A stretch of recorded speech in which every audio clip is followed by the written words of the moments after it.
Did you know there was a girl who planted trees on Mars? This story holds a powerful moral you'll discover at the end. Her name was Lyra, a little explorer with copper braids and magnetic boots that left glowing footprints on the red sand. Lyra didn't travel alone. She was accompanied by Pip, a drone shaped like a giant seed that spoke in hums and projected maps made of light.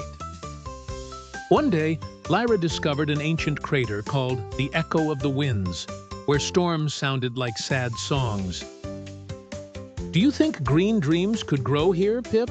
Lyra asked, as she buried the first seed in the dusty soil. Pip hummed a tune of approval, and from its compartment released a few drops of star water, a liquid that sparkled like diamonds. The seeds began to gently vibrate, as if listening to a song only they could understand. Days later, small silver sprouts emerged, but something strange happened. They grew downward, burying themselves deeper into the soil.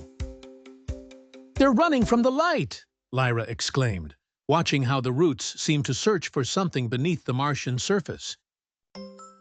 Determined to find the cause, Lyra activated Pip to scan underground.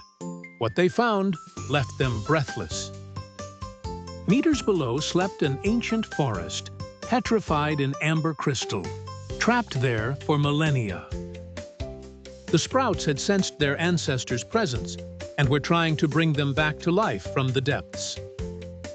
But as they tried, something went wrong.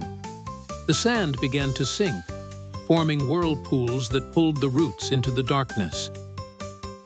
"Pip, we need light, lots of light," Lyra shouted, adjusting the drone's solar panels to maximum. Suddenly, a burst of light engulfed the crater. The sprouts stopped fleeing and began to grow upward, defying gravity. From the ground emerged crystal trees with leaves that tinkled like wind chimes, creating a celestial concert.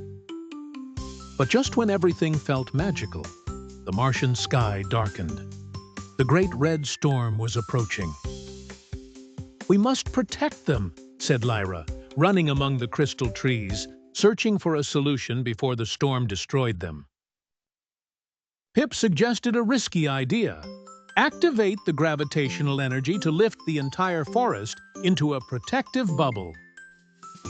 "If we fail, we might be trapped forever," Pip warned, but Lyra nodded with determination. With a roar, the bubble rose just as the furious winds arrived, enclosing the forest and its creators. From above, Lyra watched as Mars turned a furious red, but inside the bubble, everything was calm and bright. After the storm passed, the bubble gently descended, but something had changed. The forest was no longer made of crystal. Now, it was a living green forest. Its leaves looked like emeralds, and its fruits glowed like tiny suns. Lyra touched the trunk of a tree. It was warm, as if it had a heart. Pip buzzed happily beside her. Soon, the forest began to spread on its own, sowing life in the driest corners of the red planet. Scientists on Earth watched in awe. For the first time, Mars had breathing forests. Lyra was remembered as the gardener of the stars, and Pip was named guardian of the first forest on Mars. Years later, children played under the shade of those trees, unaware that it all began with a girl and her drone. And every time someone asked why the trees sparkled so brightly, the wind sang the answer in crystal melodies. Morale: even in the driest places, a small action can plant life and hope for entire generations. See you very soon with more magical stories that will take you to incredible worlds.